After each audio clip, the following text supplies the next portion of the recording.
고성국 칼럼입니다. 속보이는 좌편향 여론조사에 대응하는 제대로 된 여론조사가 필요하다.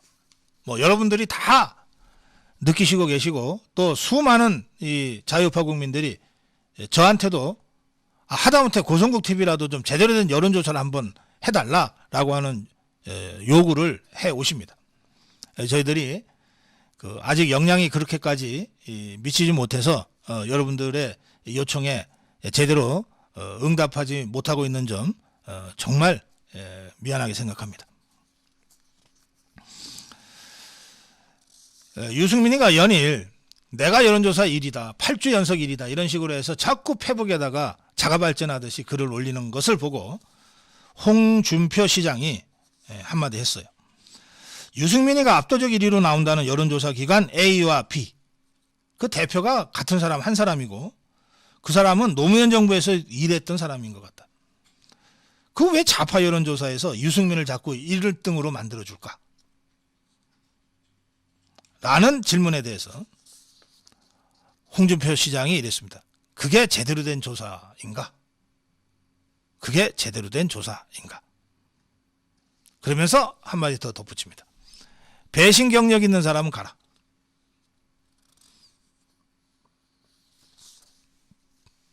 이 문제 관련해서 제가 여론조사 전문가, 진짜 균형 있는 그리고 오랜 경험과 경륜이 있는 여론조사 전문가를 저희가 지금 섭외하고 있습니다. 지금의 여론조사를 어떻게 볼 것인가 섭외하고 있습니다. 섭외가 되는 대로 여론조사를 가지고 여러분께 좀 자세하게 말씀드리고 지금의 여론조사가 얼마나 문제가 많은 조사인지에 대해서도 좀 지적해 드리려고 합니다. 그런데 그에 앞서서 오늘 조선일보에 제가 이 칼럼이 나오면 꼭 들여다보는 홍영림 칼럼이 나왔습니다. 홍영림 여론조사 전문기자의 칼럼이 나왔습니다. 거기 보면 내용이 이렇습니다. 유승민이가 최근 페이북에 차기 당대표 적합도 조사 1위라고 하는 기사를 공유하면서 군부를 떼고 있는데 이 유승민 당대표 적합도 1위라고 하는 조사를 한 여론조사 회사를 보니까 넥스트 위크 리서치라고 하는 조사 회사인데 이 넥스트 위크 리서치라는 여론조사 회사에 KBC 광주방송과 UPI 뉴스가 의뢰해서 나온 조사인데 제가 UPI 뉴스는 인터넷으로 아무리 찾아봐도 실체를 모르겠다. 제가 그렇게 한번 말씀드린 적이 있죠. KBC 광주방송은 여러분들 잘 아시는 광주에 있는 민방입니다. 자, 홍영림 전문기자의 분석을 좀 쫓아가 보겠습니다. 이 회사가 그동안 정기조사에서 한 내용을 보면 좌파, 더불어민주당, 야권이 좋아할 만한 게 참 많았다. 예를 들어서 이재명의 선거법 위반 혐의 기소는 정치 보복이냐 아니냐. 51%가 정치 보복이다. 야, 이거 이재명이가 엄청 좋아했을 여론조사죠. 윤석열 대통령 뉴욕 발언에 바이든이 맞는다라고 하는 게 몇 퍼센트냐? 61%다. 야, 이것도 이재명이가 엄청 좋아했을 뉴스입니다. 부동산 정책 잘한 쪽이 문재인 정부냐 윤석열 정부냐. 문재인 정부가 41, 윤석열 정부가 38. 야, 더불어민주당이 환호성을 저질렀을 법한 여론조사입니다. 주로 이런 조사들을 그동안 해왔다는 거예요. 더구나 9월 말에 민주당 일각에서 거론되는 윤 대통령 탄핵 주장에 공감한다가 53이나 나왔다는 조사도 이 넥스트 위크 리서치라는 여론조사 회사가 발표를 했는데 이 직후에 김용민이라는 자가 탄핵 촛불 집회에 나가서 윤석열 대통령 탄핵을 주장하기도 했죠. 특히 이 조사에서 보수 성향이 강한 것으로 알고 있는 60대에서 46%나 탄핵에 공감한다고 조사가 나온 것은 정말 여론조사 전문가인 자기도 고개가 갸우뚱그려졌다. 참 이상한 조사다 라고 생각했다는 거예요. 그래서 홍영림 기자도 도대체 넥스트 위크 리서치가 어떤 조사 회사냐 찾아본 모양입니다. 찾아보니까 선관위 산하에 중앙선거 여론조사심의위원회 여심위라고 하는 게 있는데, 이 여심위에는 93개 93개의 여론조사 선거 관련 여론조사를 할 수 있는 여론조사로 등록이 되어 있는데, 93개가 이 넥스트 위크 리서치는 이 93개 회사 명단에 없는 회사였다는 겁니다. 그러니까 여심위에 등록조차 하지 않은 정말 듣보잡 여론조사 회사가 자꾸 이런 식의 여론조사를 했다는 거예요. 그리고 그것을 KBC 광주방송 UPI 뉴스가 어딘지도 모르시잖아요. 이런 데다가 기사가 나오고, 이거를 유승민이가 자꾸 지 페이스북에다가 게재하고, 유승민이 페이스북을 본 기자들이 그걸 기사로 만들어 놓고 이렇게 했다는 겁니다. 자,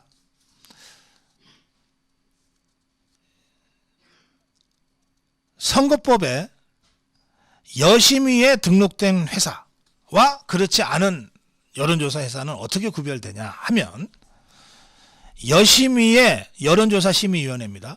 여심위에 등록된 회사만이 정당 지지율, 대선 후보, 총선 후보 지지율을 조사 발표할 수 있게 돼 있어요.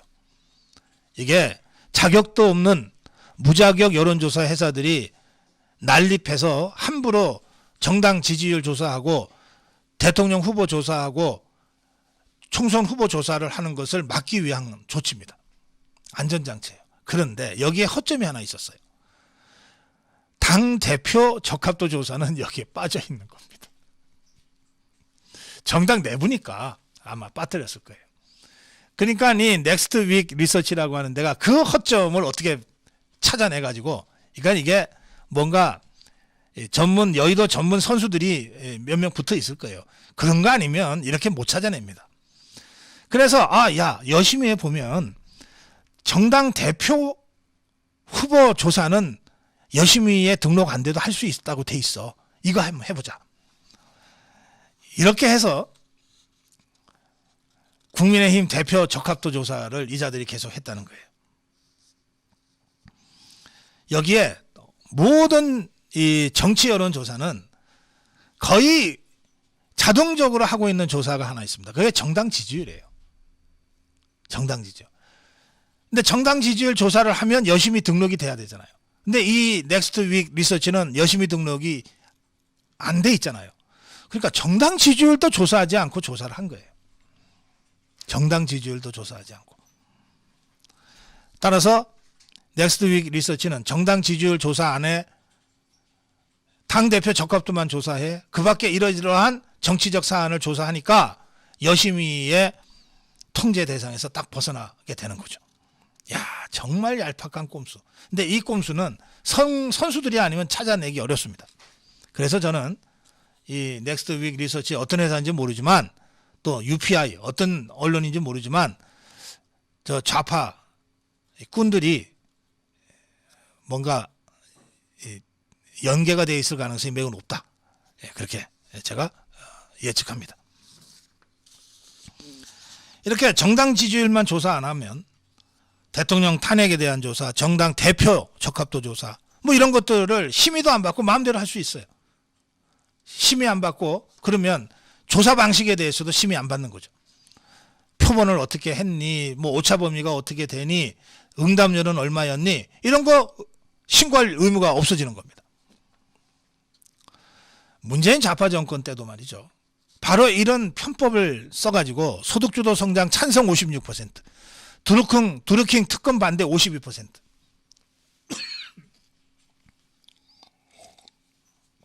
이런 식의 여론 유도성 여론조사를 했던 회사들이 있었어요.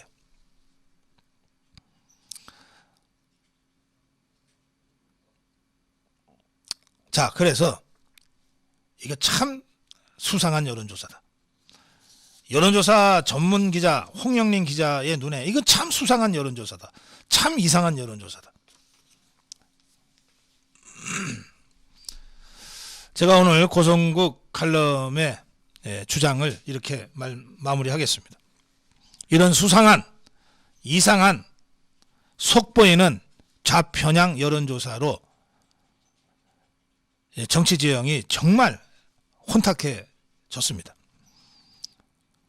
여론조사라고 하는 것은 과학적 선거운동, 과학적 국정운영의 뒷받침이 되는 데이터입니다. 어떤 조작이나 왜곡 편향도 있어서는 안 돼요. 국민 여론을 호도하는 것이거든요. 그런데 좌파들이 절대다수 여론조사 회사와 깊은 커넥션이 있을 거라고 저는 짐작합니다. 좌편향 노영 언론과 좌편향 여론조사, 그리고 여기에 이재명 문재인 세력과 더불어민주당 좌파 세력의 눈에 보이지 않는 커넥션이 작동하고 있을 가능성이 매우 높다고 저는 봅니다. 그러니까 이런 짓들이 나오는 거예요. 그래서 이것들을 비판하는데 그칠 것이 아니라 이제 국민의힘도 집권했으니까 여의도연구원을 다시 활성화시켜서 여의도연구소의 여론조사 기능을 좀 다시 활성화시켜서라도 대적할 수 있는, 대응할 수 있는 정상적인 여론조사를 본격적으로 시작하자. 그거 하라고 정당 지원금 3분의 1을 여의도연구원에 주는 것 아니냐. 그 돈 어디다 쓰고 도대체 저 좌파들의 여론조작 편향이 의심되는 조사가 연일 계속되고 있는데 대응 여론조사 하나 제대로 안 나오냐. 그리고 저희가 사실 문재인 좌파 정권과 공중전, 여론전을 할 때 우리 자유파 유튜브들 몇몇이라도 모여서 십시일반으로 돈 걷어서라도 제대로 된 여론조사를 좀 해보자고 논의하다가 상황이 워낙 막 긴박하게 흘러가는 와중에 논의만 하다가 중단된 적이 한 2번 있습니다. 그거라도 다시 좀 논의를 시작해야 되는 것 아닌가라고 좀 개인적으로 생각하고 있고, 또 이게 솔직히 말씀드리면 같은 자유파 진영이라 하더라도 이게 여러 유튜브들과 함께 연대하고 협력하는 것을 넘어서 공동작업을 하는 거가 참 쉽지 않다는 걸 제가 여러 번 경험을 통해서 느꼈는데 참으로 안타깝습니다. 저부터 이런 말씀드리는 게 정말 죄송하기 짝이 없는데 정 안 되면 고성국 TV 독자적으로라도 여러분들하고 손을 잡고 좀 조사를 시작해야 되는 것 아닌가, 그런 생각을 좀 개인적으로 하고 있습니다. 이 문제 관련해서는 워낙 여러분들의 관심이 뜨겁기 때문에 제가 함부로 앞서가는 말씀부터 드리는 것은 좀 제가 자제해야 된다고 생각합니다. 충분히 실무적 검토를 하고 저희가 준비가 되는 대로 여러분께 알리도록 하겠습니다.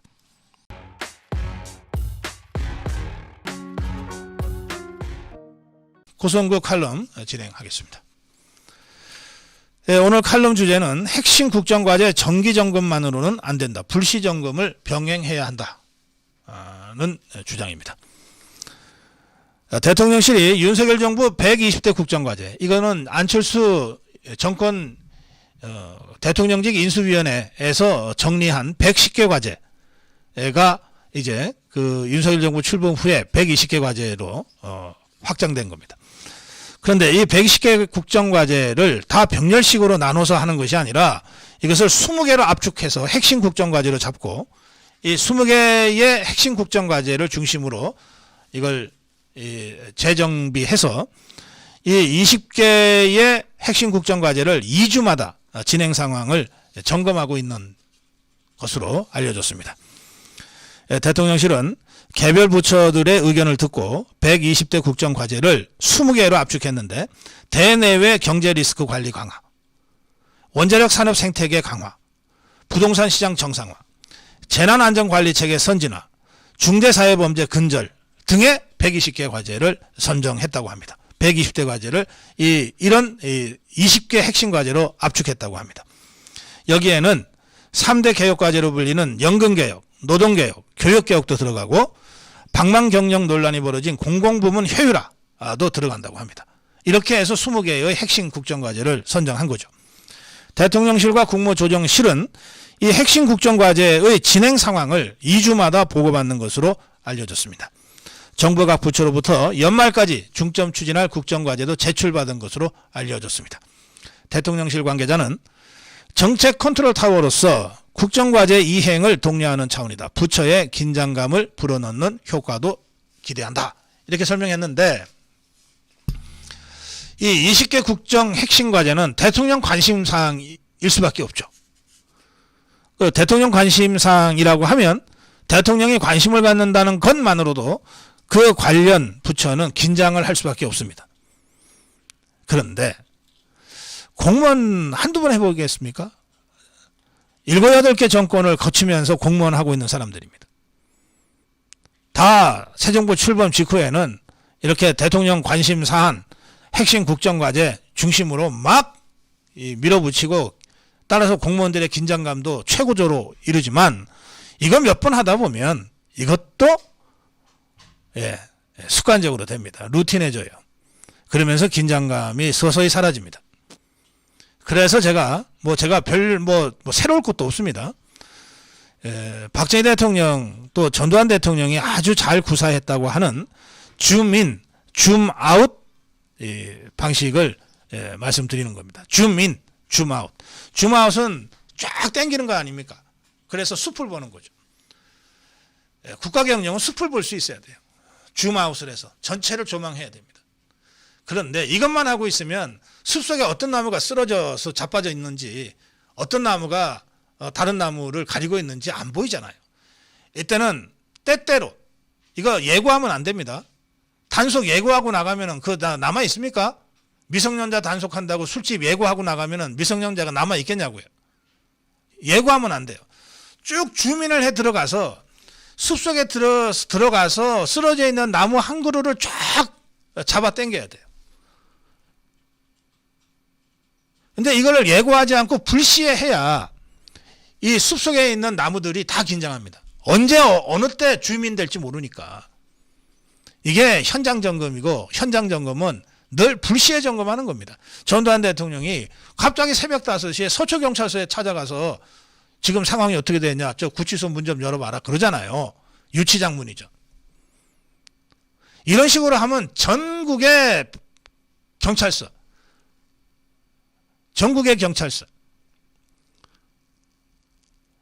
바짝 긴장하게 되어 있습니다. 언제 대통령이 나올지 모르니까, 나타날지 모르니까. 박정희 대통령이나 전두환 대통령이 했던 그런 불시 점검, 현장 점검을 적절하게 결합을 해야 돼요. 그래서 100만 공무원들이 2주일에 한 번씩 대통령 관심사항 국정 핵심 과제에 대한 정기 보고와 점검을 받는 것과 동시에 대통령이 언제 어디서 현장을 불시 점검할지 모른다고 하는 그런 정도의 어느 정도 감당 가능한 약간의 스트레스가 수반되는 긴장도를 유지해 가야 되는 겁니다. 그래야 100만 공무원들이 늘 깨어있게 할 수 있습니다. 대통령실이 국정과제 20개를 압축해서 정기적으로 2주에 한 번씩 점검하고 있다는 보도를 보면서 그것만 해서는 안 된다. 대통령실이 이제 제대로 핸들링하고 있는 것 같은데 그것만 갖고서는 1%, 2% 부족하다. 불시 현장 점검이라는 주민 방식을 적절하게 결합해야 된다. 라고 하는 점을 제가 좀 보완 차원에서 주문 드렸습니다. 자, 고성국 칼럼이었습니다.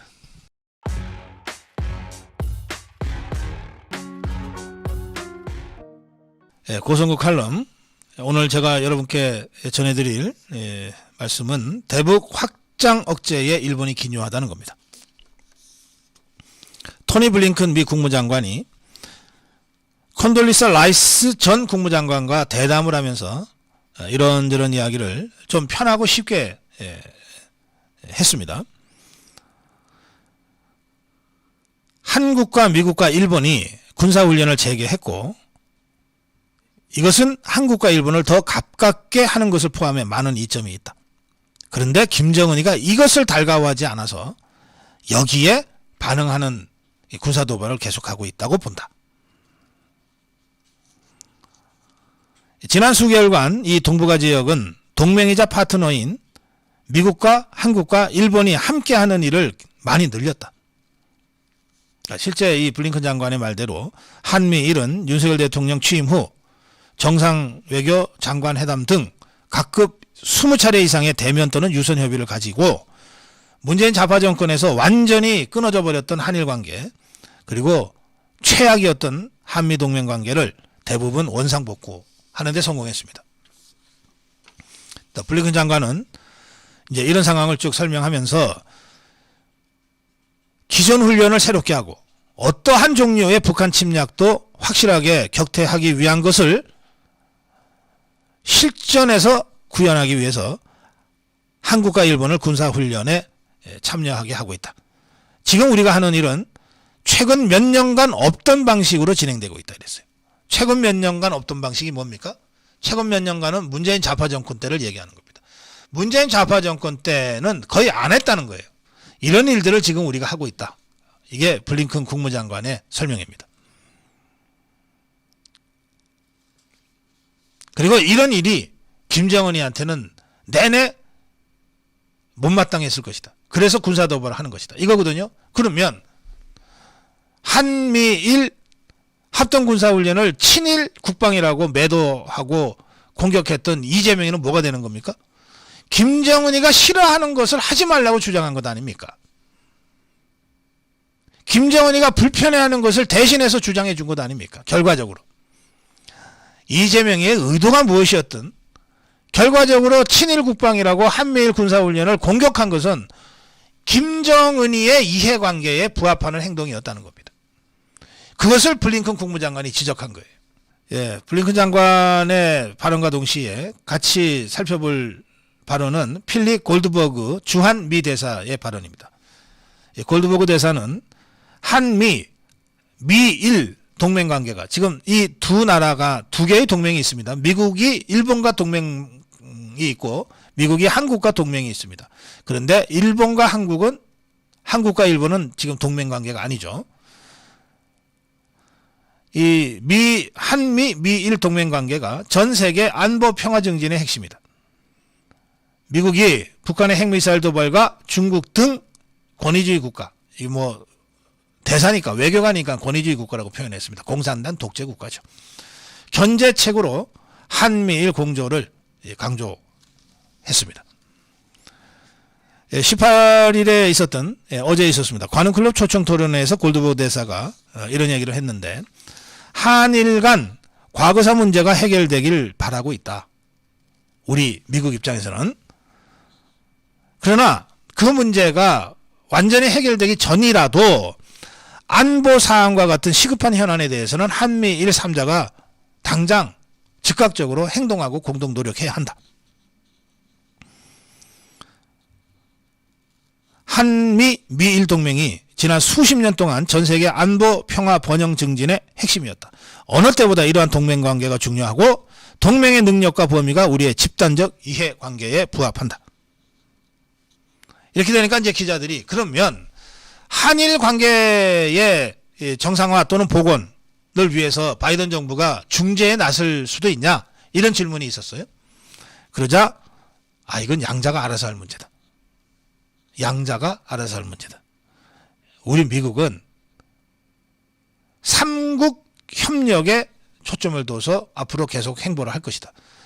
한미일 삼국 협력에 우리는 더 방점을 둘 것이고 한일 양국 관계는 양국이 알아서 잘 해결하는 것이 바람직하다. 이렇게 설명했습니다. 또 골드버그 대사는 중국에 대해서 강력한 경고를 날렸습니다. 뭐라고 그랬냐? 북한의 미사일 발사나 유엔 제재 회피 노력을 막지 못했지 않냐? 북핵 위협에 대해서 한일이 거의 없지 않냐?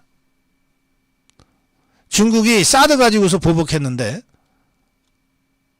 결국 이 문제는 한국이 사드로 북핵 위협에 대응하다가 중국의 보복을 받은 상황이었다. 그러면서 매우 중요한 발언을 합니다. 지정학과 경제를 분리할 수 있다면 좋겠지만 세상은 그렇게 돌아가지 않는다. 지정학과 경제를 애써 분리해서 군사 외교동맹은 미국과 하고 경제는 중국과 할 수 있다라고 빡빡 우기면서 결과적으로 굴종적 대북 굴종적 대중 정책을 하는 바람에 한미동맹을 사실상 와해시키고 한일 관계를 최악으로 몰고 간 문재인 좌파 정권에 대해서 골드버그 대사가 아주 외교적인 어법으로 완곡한 표현이지만 전곡을 찔렀습니다. 뭐라 그랬냐?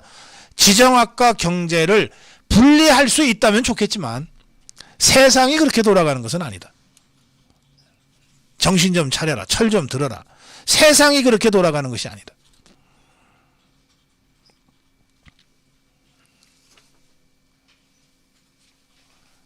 미국의 이 외교관 또는 이 고위 관료 중에서 문재인 정권에 대해서 가장 강력하고 신랄한 비판이 저는 골드버그 대사로부터 나온 것이다. 이렇게 해석합니다. 오늘 고성욱 칼럼 결론은 그렇습니다. 북한의 핵 도발과 군사 도발을 확장 억제하는 것의 기본 축은 한미 동맹이지만 그 확장 억제를 더 강력하고 효과적으로 하기 위한 한미일 삼각동맹 체제는 어떤 형태로든 신속하게 구축돼야 되고, 그런 의미에서 대북 확장 억제에 일본은 매우 기묘한 국가다. 그걸 하기 위해서 필요한 모든 조치를 윤석열 정부가 좀 더 적극적으로 해야 하고, 이런 상황임을 국민들한테 적극적으로 설명해야 될 때가 됐다. 그 말씀을 제가 오늘 고성국 칼럼 결론으로 제시합니다.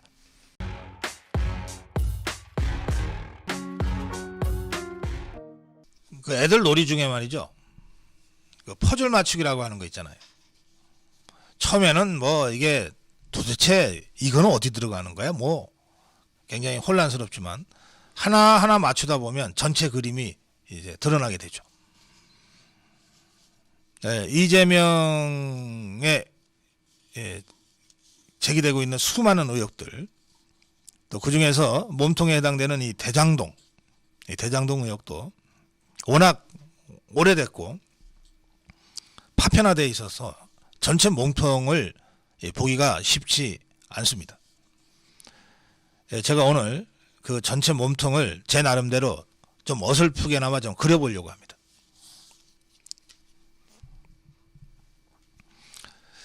이 검수완박으로 검찰의 대부분의 수사권을 경찰에 넘겨줬습니다. 좌파들이. 이 검수완박 관련해서 검사들 그리고 법조인들이 이런 말을 많이 합니다. 진짜 겁나는 것은 기소 남용, 기소 남발이 아니라 진짜 범죄자, 거악들에 대해서 경찰이 불기소 사건 종료를 하는 거다.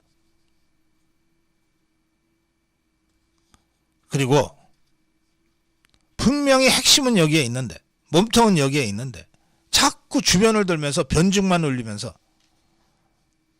시간 끌게 하고, 그러다가 공소시효 지나버리게 만들고 사람들의 기억에 잊혀지게 만드는 거다. 그렇게 해서 이 거악들이 처단되지 않고 살아나곤 하는 사태가 가장 두렵다. 저는 이재명 의혹 전체가 바로 검사들이 걱정하는 그런 시간 끌기, 변주 굴리기로 일관되어 왔다고 생각합니다. 특히 그 중에서도 몸통에 해당되는 대장동 의혹은 전형적인 이 변주 굴리기와 꼬리 자르기 그리고 시간 끌기로 여기까지 왔다. 그렇게 저는 판단합니다. 그런데 이 대장동 의혹과 관련해서만 이미 2명이 극단적 선택을 했습니다. 그리고 유동계를 비롯한 여러 사람이 재판 중이에요. 그리고 핵심 측근이라고 하는 이재명이가 큰 소리 치면서 이 정도는 돼야지 했던 김용희가 체포되고 정진상과 관련된 의혹이 수없이 제기되고 있습니다. 그런데 아직도 이재명이는 대장동과 관련해서는 단 한 번도 조사도 수사도 압수수색도 당하지 않고 있습니다. 이재명이가 엊그제 본인은 출석 안 했지만 재판정에 서게 됐는데 그거는 대장동 사건 때문이 아니고 선거법 위반 사건입니다. 뭐 검찰도 국회의원이고 제1야당 169석의 의석을 가진 제1야당 대표인 이재명을 상대로 하는 것이니까 신중에 신중을 기하고 그야말로 발뺌할 수 없는 확실한 증거와 물증을 확보하기 위해서 시간을 쓸 수밖에 없고 뜸을 들일 수밖에 없다고 하는 사정을 모르는 바는 아니지만 그래도 전체 그림은 제대로 그려가면서 의혹의 몸통이 어디에 있다고 하는 것은 확실하게 인식하면서 수사를 해도 해야 되는 것 아니냐, 저는 그렇게 생각합니다. 오늘 동아일보는 이재명 관련 수사 최소 7건 수사명이 좁혀지고 있다라고 하는 기사를 냈는데 아예 표를 그렸어요. 더불어민주당 이재명 대표 및 가족 관련 검경 수사 상황이라고 하는 이 동아일보의 이 기사가 있습니다. 여기에 보면 대장동 개입 특혜 의혹, 수사 주체가 서울중앙지검입니다. 그 밑에 변호사비 대납 의혹은 수원지검, 법인카드 유용 의혹도 수원지검, 성남FC 후원금 의혹도 수원지청, 백현동 개발 특혜 의혹은 경기남부경찰청, 뭐 이런 식으로 되어 있습니다. 자, 검찰 조직 중에서 가장 많은 수사검사를 보유하고 있고 그것도 특수통 최정예 검사를 보유하고 있는 곳이 어디입니까? 서울중앙지검입니다. 대검 중수부가 예전에는 그랬었는데 지금 대검 중수부가 없어졌잖아요. 서울중앙지검이 수사의 핵이에요. 이재명 의혹의 몸통 핵심이 대장동이라고 하는 판단을 우리 국민들 누구나 다 상식적으로 하듯이 검찰도 하고 있기 때문에 이 사건만큼은 서울중앙지검이 직접 다루고 있는 거예요. 그런데 왜 이렇게 수사가 더디게 진행되고 변증만 올리고 있냐? 대장동의 몸통이 이재명이라고 하는 의혹이 수없이 제기됐고 절대다수 국민들도 그렇게 생각하고 있는 상황에서 왜 대장동 수사와 관련해서는 이재명의 손끝 하나 털끝 하나 아직 건드리고 있지 못하냐. 이 사건 관련으로 김문기 작년 12월 22일 극단적 선택을 했습니다. 12월 21일.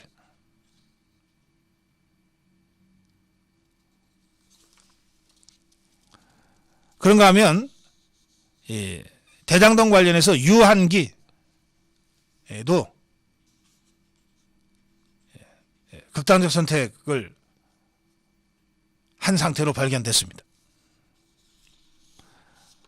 이렇게 유한기, 김문기 이런 사람들이 계속 죽어나가니까 대장동과는 관련 없는 변호사비 대납 의혹을 폭로했던 이병철 씨는 나는 자살 안 한다, 이런 글까지 썼어요. 결국 근데 이분은 한 달 전에 숨진 채 발견됐습니다. 그냥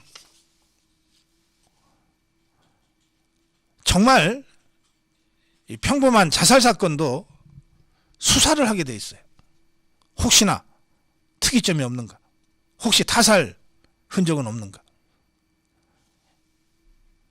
대장동 사건과 관련된 핵심적인 역할을 했던 사람들로 계속해서 보도되고 또 수사 대상이 되었던 사람들이 차례차례 극단적 선택으로 유명을 달리했는데 그 대장동의 몸통으로 추정되고 의혹이 제기되어 온 이재명이는 지금껏 손끝 하나 털끝 하나 점 하나도 건드리지 못하고 있어요. 이게 과연 정상적인 나라입니까? 이게 과연 법이 서 있는 나라입니까? 이게 과연 검찰이 경찰이 제대로 수사기관으로서 작동하고 있는 나라입니까?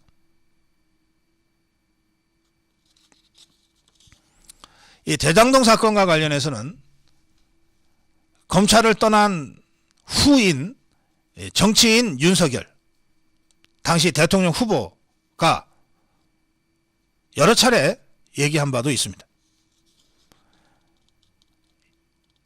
2021년 10월 15일 윤석열 후보는, 이게 경선 때입니다. 대장동 수사 그 자금 흐름 따라가면 간단하게 해결될 사건이다 그랬어요.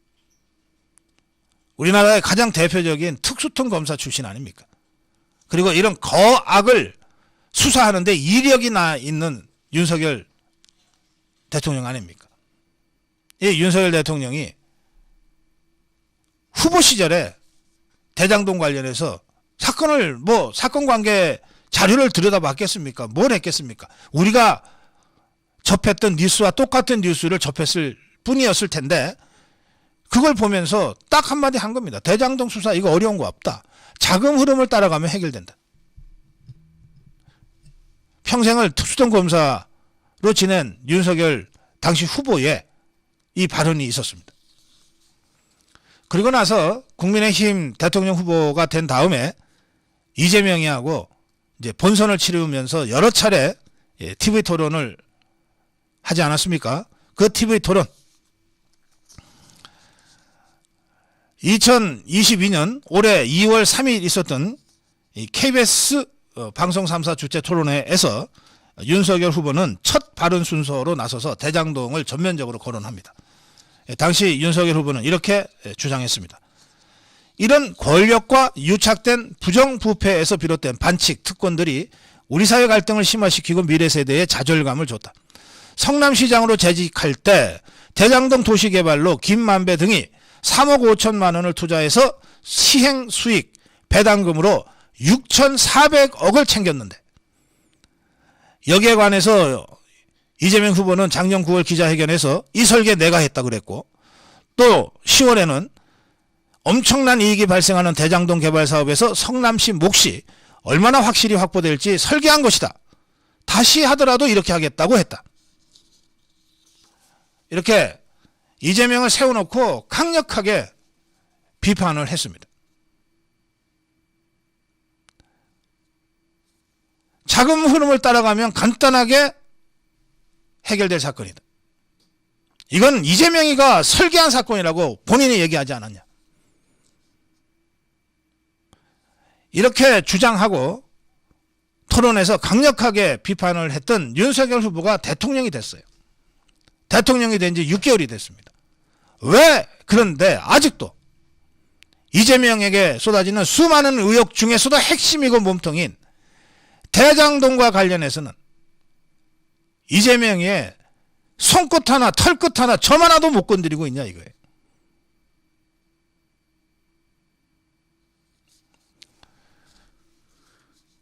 이 대장동과 관련해서 경기도 부지사를 지냈던, 지금은 국민의힘의 초선 국회의원인 박수영 의원이 경기도를 잘 알잖아요. 부지사를 지냈기 때문에. 나름대로 조사하고 확보한 근거 있는 폭로를 국회에서 한 적이 있습니다. 그게 50억 클럽입니다. 당시 박수영 의원이 폭로한 50억 클럽 5명은 실명으로 거론을 했고 1명은 익명으로 거론을 했는데, 박수영 의원이 이 50억 클럽 폭로로 허위사실 유포로 감옥에 갔다는 소리는 아직 제가 듣지 못했습니다. 누구도 이 50억 클럽에 거론됐던 누구도 박수영 의원의 이 폭로 후에 박수영 의원의 이 폭로가 거짓말이었다, 그로 인해서 내가 명예를 손상당했다 그러고 박수영 의원한테 대든 사람은 없다는 뜻입니다. 자, 당시에 박수영 의원이 공개한 50억 클럽의 명단은 1. 권순일 대법관, 2. 박영수 특검, 3. 곽상도 의원, 4. 김수남 전 검찰총장, 5. 최재경 전 청와대 민정수석, 그리고 6. 경제매체 사주로 추정되는 홍모 씨, 이렇게 되어 있습니다. 경제매체 사주로 추정되는 홍모 씨.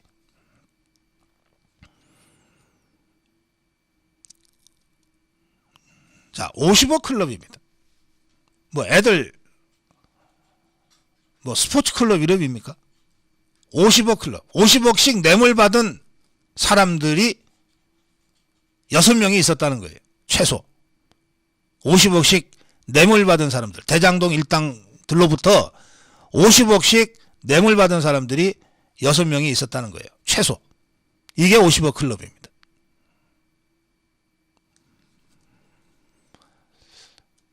법인카드로 김밥을 집 근처에 있는 김밥집에서 2,500원짜리 김밥을 사 먹었다는 감사원 감사로 결국 KBS 이사에서 쫓겨난 강규형이라는 양심적인 지식인이 있습니다.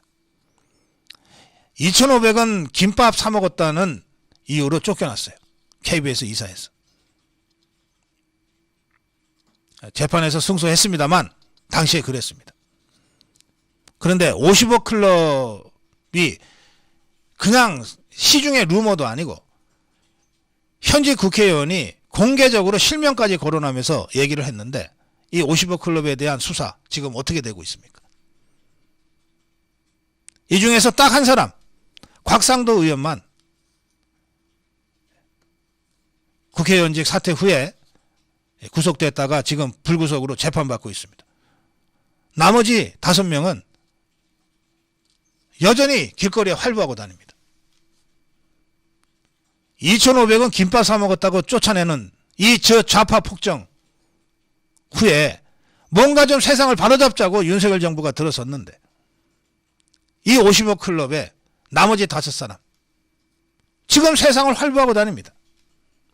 이게 과연 정의입니까?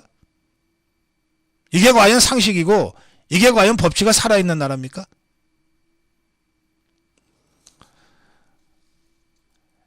이게 50억이 사실이라면 박수영 의원의 폭로가 사실이라면 이건 다 뇌물입니다. 지금 곽상도 의원 이 50억 클럽에 가입된 사람 중에 한 사람이라고 지목돼서 수사받았고 뇌물죄로 지금 수사받고 있습니다. 재판받고 있습니다. 자, 뇌물. 특정범죄 가중처벌법에 의하면 뇌물의 경우에 3천만 원에서 5천만 원의 뇌물을 받으면 5년 이상의 징역형 이렇게 되어 있습니다. 5년 이하가 아니에요. 5년 이상의 징역형.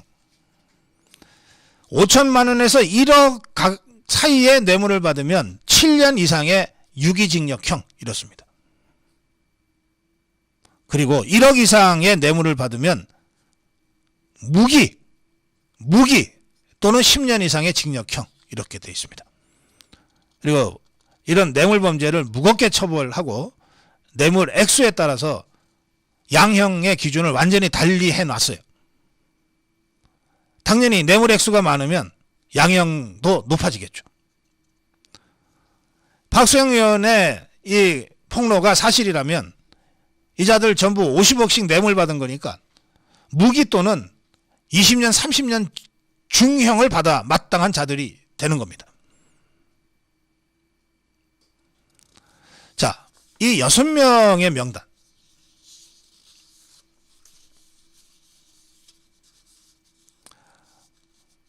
권순일, 이재명의 선거법 위반 사건 누구나 다 이거 유죄다라고 했는데 이 대법원의 다수도 유죄라고 생각했던 그 상황에서 이걸 뒤집어서 의도된 거짓말이 아니므로 무죄다라고 하는 황당한 대법원 판결을 끌어낸 유도했던 앞장섰던 자가 바로 이 권순일이었습니다. 이자는 대법관 그만두고 화천대유 고문으로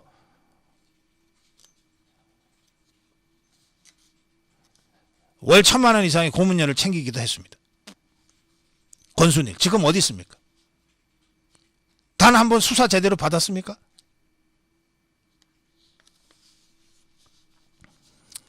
곽상도 의원은 제가 아까 말씀드렸고 김수남 전 검찰청장 이름이 나왔는데 김수남은 박근혜 정부 마지막 검찰총장을 지낸 사람입니다. 박근혜 정부 때 검찰총장을 지내면서 박근혜 대통령 탄핵당하고 끌려가고 감옥 갈 때까지 속수무책 지켜봤던 자입니다. 이자가 50억을 챙겼다는 거예요. 박수영 의원의 폭로에 따르면. 그런데 저는 지금껏 김수남이가 이 건으로 조사받았다, 수사받았다, 제가 알지 못합니다.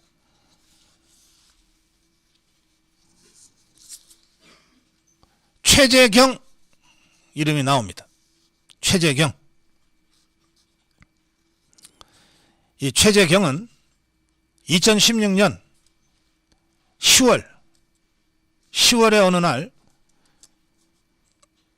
탄핵에 몰려서 정말 사면초가 상태에 빠졌던 박근혜 대통령이 도와달라고 요청해서 우병우 민정수석의 후임으로 민정수석이 돼요. 최재경.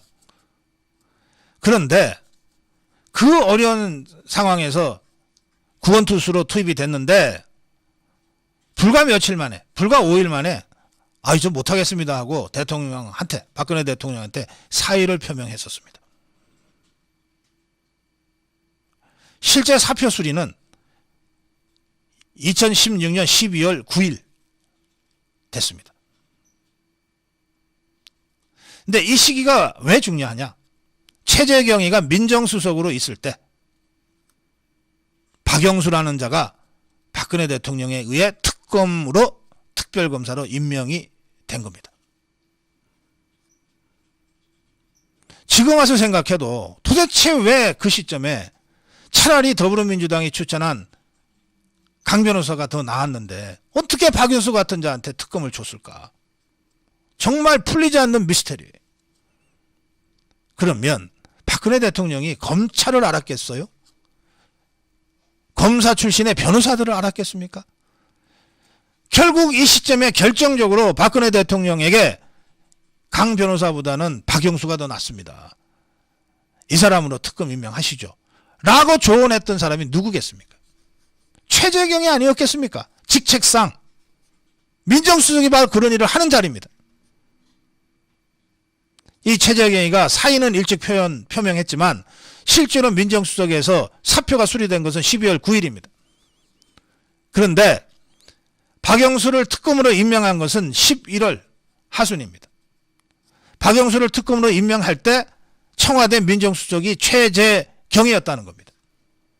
그럼 최재경이가 상식적으로 하나는 더불어민주당에서 올린 사람, 또 하나는 국민의당 박지원이가 비대위원장으로 있을 때 국민의당에서 올린 사람, 둘 중에 이 박영수를 특검으로 하는 게 좋겠다라고 보고해서 결정을 했을 것이다. 이렇게 합리적으로 추론할 수밖에 없잖아요. 그러면 최재경이는, 만약에 그랬다면 최재경이는 왜 박영수를 선택했을까? 박영수가 지금은 없어졌지만 대검 중수부의 부장으로 할 때 최재경이가 중수부 상과장인가를 했다고 합니다.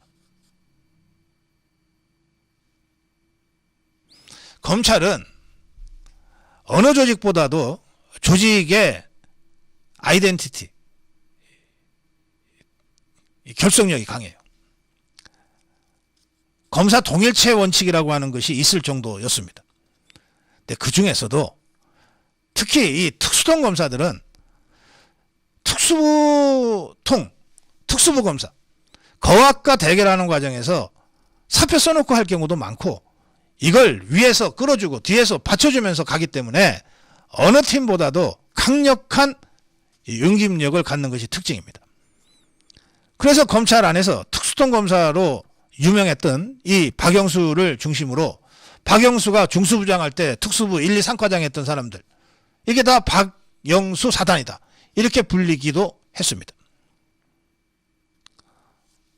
윤석열 대통령도 특수통 검사입니다. 그래서 좌파들이 공격할 때 윤석열 사단 그러는 겁니다.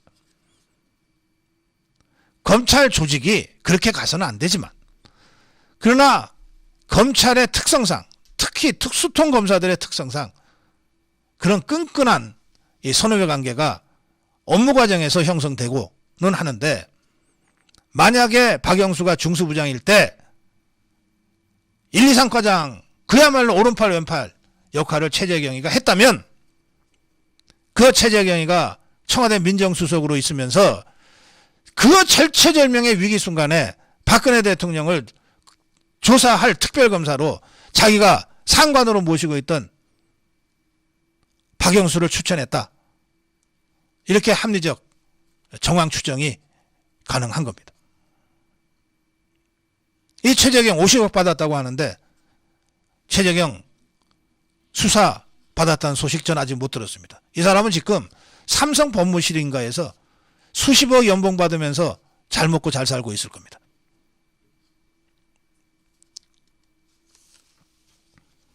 대장동 몸통을 대장동이 이재명 의혹의 몸통이고 그 대장동을 수사하는데 50억 클럽이라고 하는 대장동 김만배 일당이 뇌물을 준 이 6명의 사람들을 제대로 수사하지 않고 유일하게 희생양 잡아서 삼아서 곽상도만 지금 재판정에 올려놓고 있는 이 검찰, 이거 과연 우리가 믿을 수 있습니까? 저는 이 명단에서 핵심은 박영수다 이렇게 생각합니다. 핵심은 박영수다. 박영수는 2016년 11월 30일 최재경이가 민정수석으로 있을 때 박근혜 대통령에 의해서 특검으로 임명이 됐던 겁니다. 그리고 박근혜를 잡았습니다.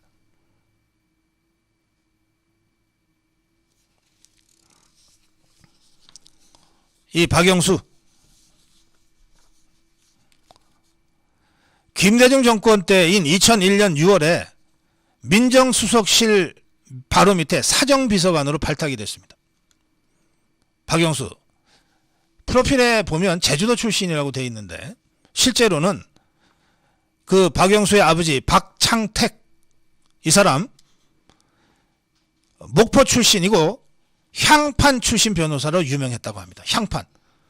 중앙에 뭐 승진한다고 뭐 왔다 갔다 서울중앙지법이라든지 이런 데 가지 않고 그냥 난 내 고향에서 계속 판사하고 그리고 고향에서 변호사 할 거야. 그런 사람들을 향판이라고 부릅니다. 향판들의 횡포는 뭐 이루 말할 수 없습니다. 이미 출세해서 지검장, 지원장 할 사람들이 여전히 그 작은 지청에서 판사하고 검사하면서 수십 년을 거기서 버티고 있어요. 그야말로 동네 골목대장 노릇을 하면서 평생 사는 사람입니다. 지금 이 향판제도 없애야 된다. 지금 사실상 상당히 없어지는 걸로 제가 듣고는 있는데 원성이 드높았습니다. 그 목포 향판 출신으로 유명한 박창택의 아들이었습니다. 이 박창택, 이 박영수의 아버지 박창택, 그리고 목포 출신의 DJ 정권 실세 박지원, 몰랐을까요? 막역한 친분이 있는 사이로 알려져 있습니다. 그 박지원이가 어찌어찌해서 안철수가 만든 국민의당의 비대위원장을 하고 있을 때 박근혜 대통령 탄핵을 무리했고 동생인 김무성이를 꼬셔가지고 집단 배신을 하게 만들고 동시에 박근혜 대통령을 사법적으로 처리하기 위한 특검으로 이 박영수를 추천을 했던 겁니다. 그걸 청와대 민정수석실에 있던 최재경이가 박영수 밑에서 특수통 검사를 했던 최재경이가 박영수가 좋겠습니다.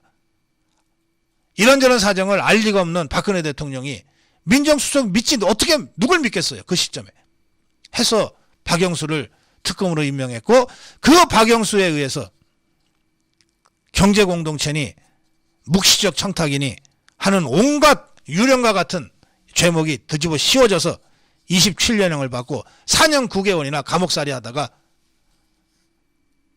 다 죽을 상태에서 나온 겁니다. 지금 박근혜 대통령 건강이 아주 안 좋다는 얘기가 계속 들립니다.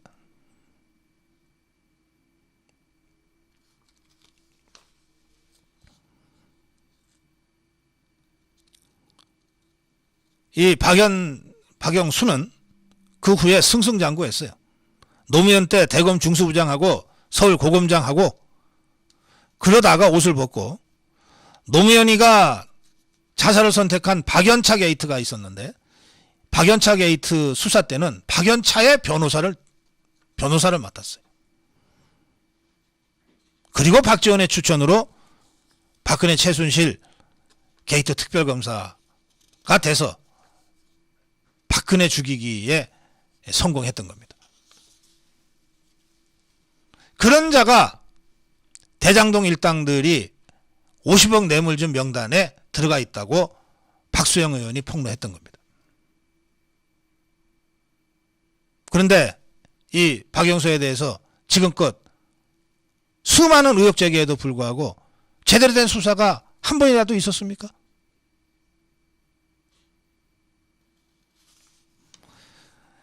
이 박영수는 알려진 것과는 훨씬 더 깊이 이 대장동 일당들과 연루되어 있을 가능성이 높습니다. 이미 다 보도가 돼서 여러분들 기억하실 거예요. 작년 10월인데 화천대유 대행사, 이게 말이죠, 대장동 부지가 15블록인데 그중에 수의계약을 통해서 직접 화천대유가 시행에 나선 것은 5개 블록입니다. 그런데 이 5개 블록의 아파트 분양 업무를 똑같은 업체 A라는 업체에 맡겼어요. 그 A라는 업체의 대표가 바로 박영수, 이 박영수의 인척이라는 겁니다. 박영수 측에서는 이 사람하고 촌수가 가깝지 않다. 그러나 인척 관계는 맞다. 거짓말을 하면 안 되니까. 새빨간 거짓말을 하면 안 되니까. 이렇게 얼버무렸고, 이 분양대행업체 이모라는 사람은 집안끼리 왕래하는 사이는 아니지만 사회생활하다 친인척 관계인 것을 알게 됐다. 이랬어요. 서로 얼버무렸죠? 그런데 웃기는 소리. 이 분양대행사의 A라는 사람, 대표가 A 분양사의 대표 이모라는 사람은 분양대행업체도 운영하고 별도로 코스닥 상장사를 운영했는데 2014년에 박영수가 이 코스닥 상장사 운영하는 업체에서 사회이사가 됐어요. 이게 보통의 인연입니까? 또 박영수의 딸이 이 대장동의 미분양 아파트를 받았거든요. 분양 업무를 대행하는 그 회사의 대표와 박영수의 관계를 생각을 해보십시오. 이게 보통 관계입니까? 같은 부지에 서로 다른 아파트 단지가 있어요. 그러니까 브랜드로는 삼성 레미안이 있고 푸르지오가 있고 LG 뭐가 있고 자이가 있고 그렇잖아요. 시공사가 다 다른 거예요. 부지는 같은 부지지만 서로 다른 시공사에서 서로 다른 아파트 단지를 했는데 이거를 하나의 분양 대행사가 독점해서 분양한다? 이거는 분양시장에서는 거의 찾아볼 수 없는 아주 이상한 경우라고 다들 전문가들이 얘기하는데, 이 경우에는 시행사와, 지금 화천대유가 시행사죠. 김만배 일당, 이들과의 특수관계가 아니면 이런 일은 있을 수 없다는 겁니다. 특수관계였겠죠. 그런데 이 분양업체의 대표가 박영수와 인척관계로 엮여져 있고, 그리고 이러저러한 비즈니스 관계로도 엮여져 있고, 이 박영수가 화천대유 대장동 일당들이 50억 뇌물지면서 관리했던 사람이고 그런 겁니다. 그리고 이 50억 클럽에 이름이 나와 있는 사람들 중에 최재경이다, 김수남이다, 어떤 형태로든 박영수와 검찰에 있을 때 이리저리 엮였던 자들입니다.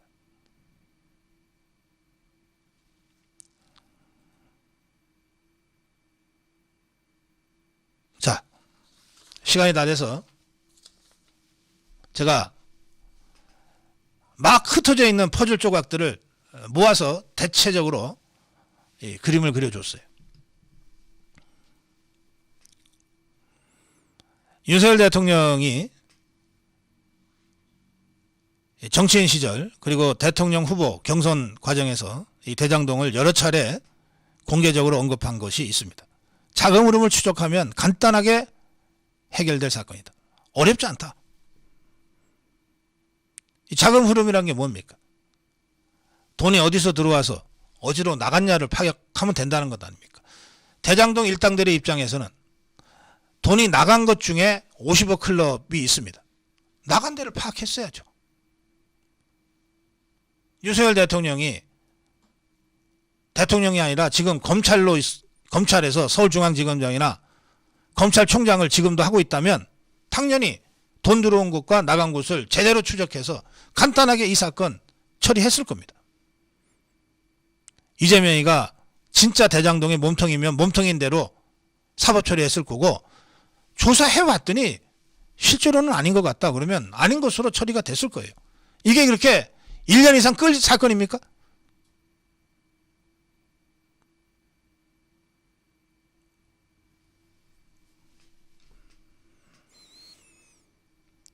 저는 이제 정권이 바뀌었고 문재인 좌파 정권 하에서 문재인이 눈치 보고 이재명이 눈치 보고 또 박근혜 대통령 탄핵 과정에서 역할을 했던 이런 박영수 같은 자들 눈치 보고 하느라고 아주 고전적인 진부한 수법,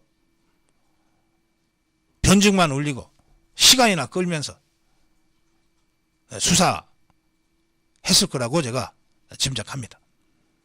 문재인 정권 하에서는 그랬을 거라고 생각합니다. 이제 정권이 바뀌었어요. 대통령이 바뀌었어요. 세상이 바뀌었어요. 그런데 여전히 선거법 위반으로는 기소됐지만 법인카드로는 뭐가 됐지만 이재명의 핵심 의혹, 그리고 그 의혹의 핵심 관련자, 적어도 50억 뇌물을 받았다는 50억 클럽을 폭로한 박수영 의원의 말이 사실이라면 가장 핵심적인 피의자들 아닙니까? 이런 몸통들은 그냥 그대로 놔두고 유일하게 곽상도 의원 재판정에 서 있고 그 밑에 똘마니들, 쫄개들, 유동규, 김만배, 나무기 같은 자들만 재판정에 세우고, 그 과정에서 유한기, 김문기 얼마나 한을 안고 이 극단적 선택을 했겠습니까? 이런 식으로 사건이 지지부진, 질질질질 그러면서 국민의 뇌리 속에서 이 사건들이 이제 흐릿해질 그 무렵에 적당하게 덮여질지도 모른다는 걱정을 제가 합니다. 그래서 제가 다시 이 문제를 전면적으로 제기합니다. 윤석열 대통령의 말대로 이 사건 어려운 거 아니다. 돈이 어디서 들어와서 어디서 나갔는지를 추적하면 간단하게 해결될 일이다. 설계를 내가 했다고 이재명이가 여러 번 떠들지 않았냐. 그리고 대장동 일당으로부터 이 수많은 50억 뇌물이라고 하는 것을 받은 6명의 명단까지 지금 공개적으로 폭로가 돼 있지 않냐. 제대로 수사하자. 서울중앙지검이 그 명성에 걸맞게 대장동 특별수사본부로 확대 개편해서라도 좀 제대로 수사해라. 이것이 윤석열 대통령이 후보 시절부터 강력하게 주장해왔던 법치를 바로 세우는 첫 출발이 될 것이다. 이 점을 제가 오늘 고성욱 칼럼의 결론으로 제시합니다.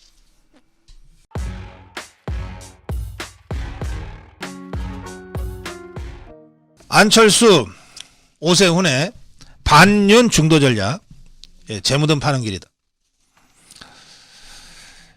안철수가 이런 말을 했어요.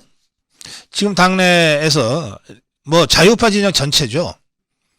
이거 역선택을 원천 방지하기 위해서 차제에 당원 100% 투표로 룰을 개정하자. 저도 어떤 면에서는 제가 가장 먼저 이 주장을 공개적으로 했습니다. 그런데 이걸 갑자기 반대하고 나섰습니다. 안철수가 반대할 수는 있죠. 그런데 이 반대하는 논법이 이게 도대체가 기가 막힙니다. 어처구니가 없어요. 뭐라 그랬냐면 안철수가 100% 당원 투표로 바꾸자는 논리라면 그냥 대통령이 임명하면 될 일이다라고 갑자기 대통령을 끌고 들어왔어요. 이 무슨 궤변입니까? 당원 100%로 그 경선룰 개정 주장은 당을 당원들한테 돌려주자는 주장이에요. 공동체의 대표를 뽑는 것을 공동체 구성원들한테 돌려주자는 거지 대통령한테 돌려주자고 누가 주장했습니까? 뭐 당원들은 대통령이 이리 가라 그러면 이리 가고 저리 가라 그러면 저리 가는 무슨 꼭두가시 몰모트 드립니까? 국민의힘을 이렇게 모욕할 수 있습니까? 안철수가? 국민의힘 당원들을 이렇게 모욕할 수 있나요?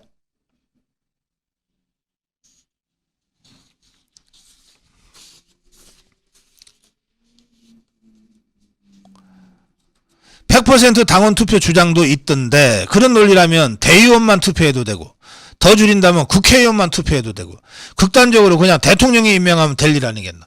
완전히 엉뚱한 소리를 지금 하고 있잖아요. 그러면서 갑자기 20년 30년 전에 낡은 정치를 끌고 나옵니다. 실제로 옛날에는 대통령이 당대표를 임명했다. 이게 언제적 얘기입니까?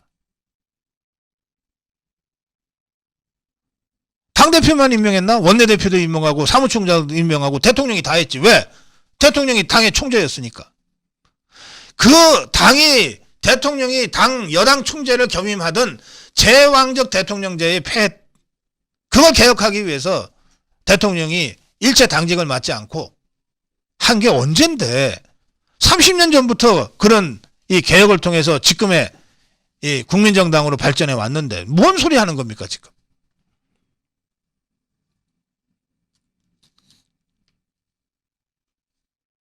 당원 100% 대표 선출 룰 개정은 제가 이미 말씀드린 대로 이거는 원칙의 문제고 철학의 문제입니다. 선거 공학의 문제가 아니에요.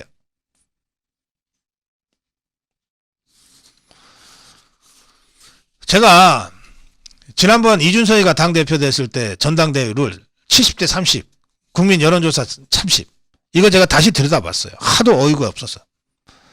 대략 계산을 해봤더니요. 당원 한 표의 가치 그러니까 어느 정도 되냐 봤더니 여론조사는 2,000명을 대상으로 했습니다. 그리고 난 다음에 70대 30 비율로 이걸 환산했어요. 그래서 계산을 한 거거든요. 이렇게 봤더니 이 여론조사 누군지 모르는 사람들 아닙니까? 누군지 모르는 당원인지 아닌지도 모르는 이런 사람의 한 표가 국민의힘 당원 120명에 해당되는 영향력을 행사한 겁니다. 그래. 국민의힘 당원이 수십 년 우리 당을 지켜온 당원들이 꼬박꼬박 당비 내고 당 활동에 적극 참여하고 이런 당원들이 120분의 1로 평가절하되는 것이 맞습니까? 그러면? 그런 대우를 우리 당원들한테 감수해라라고 감히 당원들 앞에서 얘기할 자신 있어요? 그런 용기가 있어요?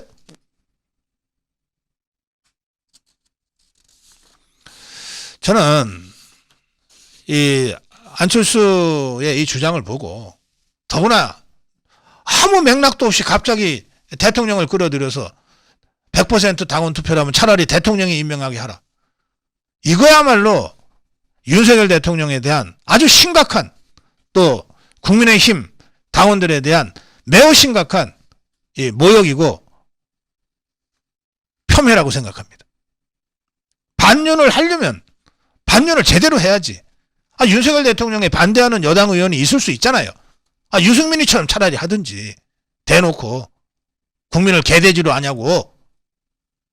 이거야말로 우리 국민의힘 당원들을 개돼지로 하는 거지 뭡니까?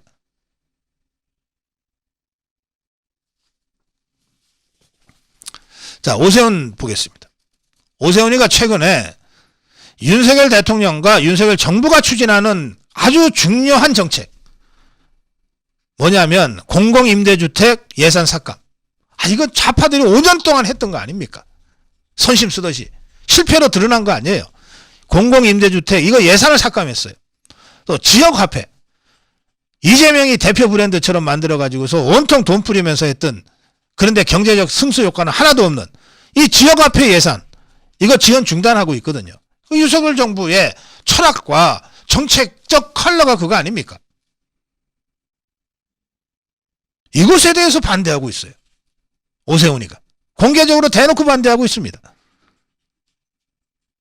또 반지하 관련 정책. 지난번에 수해 피해가 왔을 때 반지하에 살던 분들이 정말 어처구니 없게 참변을 당했는데 그 직후에 오세훈이가 반지하 전부 없애겠다 그랬어요. 어떻게 없앱니까? 현실적으로. 그러니까 원희룡 장관이 오세훈의 얘기를 듣고 바로 페북에다 이렇게 썼어요. 그러면 그분들이 반지하에 살고 싶어 살지는 않았을 텐데 살기 어려워서 쫓기다 보니까 반지하 가서 사시는 분들인데 오세훈이 말대로 반지하 다 없애겠다면 그분들은 어디로 가려는 거냐? 천막 치고 살려는 거냐? 좀 현실적인 얘기를 해야지 집권당이면. 이런 비판을 이미 한 바가 있습니다. 그런데 제가 더 심각하게 생각하는 것은 또 산업은행 부산 이전도 윤석열 대통령의 공약이었는데 이거 비효율적이다 그러면서 반대하고 있어요. 산업은행이 지금 서울에 있죠. 그래서 아마 서울시장으로서 반대하는 모양인데 이건 이미 결정된 겁니다. 강석훈 사는 총재가 부산 가겠다고 현지 확인까지 하고 왔어요. 뒤늦게 뭐 하는 겁니까? 그런데 제가 더 심각하게 생각하는 것은 이겁니다. 오세훈이가 이 문제를 취재한 조선일보와 통화를 하면서 이렇게 윤석열 정부, 중앙정부와 죄송합니다. 서울시 이가 서로 다른 목소리를 내는 것에 대해서 이렇게 설명했어요. 뭐라 그랬냐? 가치나 시각의 차이가 있기 때문에 같은 정책 두고 다른 목소리가 나올 수밖에 없다 이랬어요. 자, 이거 오세훈이가 직접 한 말입니다. 좋아요. 다를 수 있죠. 근데 가치가 다르면 같이 하면 안 돼요. 정당이라는 게 뭡니까? 이념과 가치를 함께 하는 사람들의 자발적 결사체입니다. 근데 오세훈이가 윤석열 대통령, 윤석열 정부 또 그 윤석열 대통령을 대통령 후보로 선출하고 대통령으로 만든 국민의힘과 가치가 다르다고 얘기하는 거 아니에요. 그러면 같이 하면 안 되지. 탈당해야지. 정책적 이 강론에 있어서 정책적 차이점은 있을 수 있으나 가치는 같다 이래야지. 대통령과 대통령이 지향하는 가치나 국민의힘이 지향하는 가치, 오세훈이를 서울시장으로 만들어준 국민의힘이 지향하는 가치와 저 오세훈의 가치는 같습니다. 지향점도 같습니다. 다만 같은 방향으로 가는데 디테일한 강론에 들어가서 구체적으로 어떻게 할 것인가를 둘러싸고는 약간의 차이는 있을 수 있지 않겠습니까? 설명을 하려면 이렇게 해야지. 가치가 다르다고 얘기했어요. 우리가 좌파들하고 왜 싸웁니까? 가치가 달라서 싸우는 거예요. 윤석열 대통령이 종북 주사파하고는 타협할 수 없고 협치할 수 없다 그런 거 왜 그런 겁니까? 가치가 다르니까. 자유민주주의라고 하는 가치에 동의하지 않으니까 투쟁할 수밖에 없다는 거예요.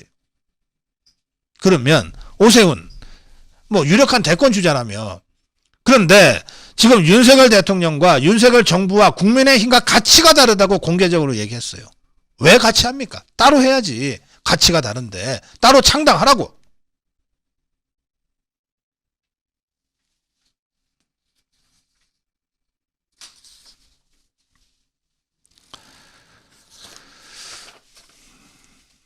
저는 무슨 생각을 가지고 무슨 전략을 가지고 오세훈이나 안철수나 다 차기 대권 주자들이고 또 당권을 노리고 있고 가장 영향력 있는 자유파 진영의 정치인들 아닙니까? 나름 전략이 있을 거예요.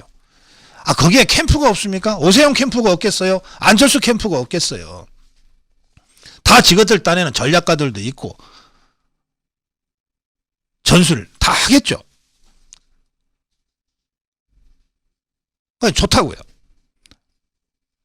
그런데 이 시점에서 윤석열 대통령을 대놓고 끌어들여서 정략적으로 끌어들여서 비난하고 심지어 윤석열 대통령과 윤석열 정부와 자기를 시장으로 만들어준 국민의힘과도 가치가 다르다.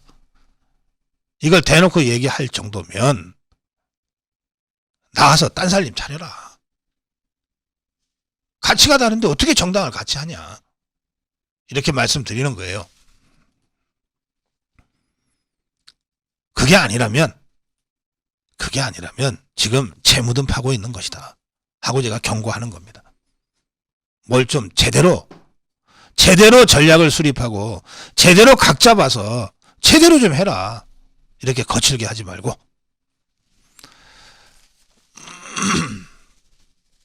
네, 고성국 칼럼 여기까지 하겠습니다.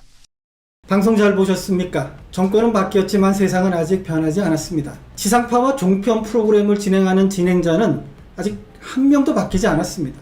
방송사의 사장들도 그대로 있습니다. 3년 전부터 고성국TV의 모든 동영상에는 수익 창출을 못하게 하는 노란 딱지가 붙었습니다. 그런데 정권이 바뀐 지금도 고성국TV의 모든 동영상에는 여전히 노란 딱지가 붙고 있어서 방송국 운영에 어려움을 겪고 있습니다. 정권이 바뀌었어도 광고 탄압은 지금도 여전히 계속되고 있습니다. 여러분이 자유우파의 정론 방송을 지켜주십시오. 한 달에 10,000원씩 후원하시는 만만 회원이 되어주셔서 고성국TV에 힘을 주십시오. 감사합니다.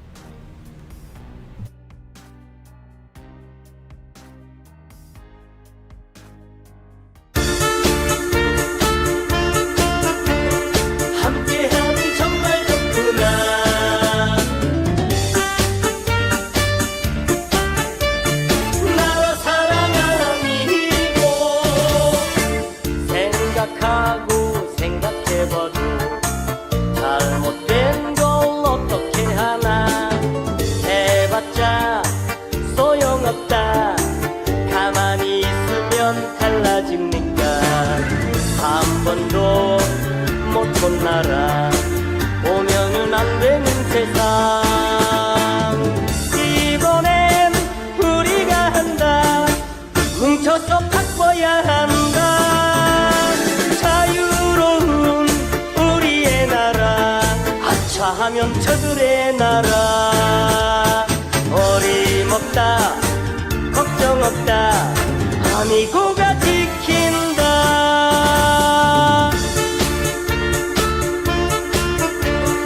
함께하니 정말 좋구나.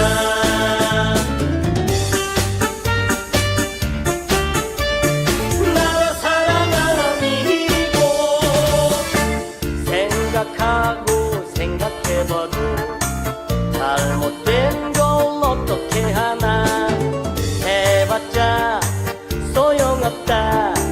가만히 있으면 달라집니까? 한 번도 못 본 나라 오면은 안 되는 세상. 이번엔 우리가 한다. 뭉쳐서 바꿔야 한다. 자유로운 우리의 나라, 하면 저들의 나라. 어림없다, 걱정 없다, 아미고가 지키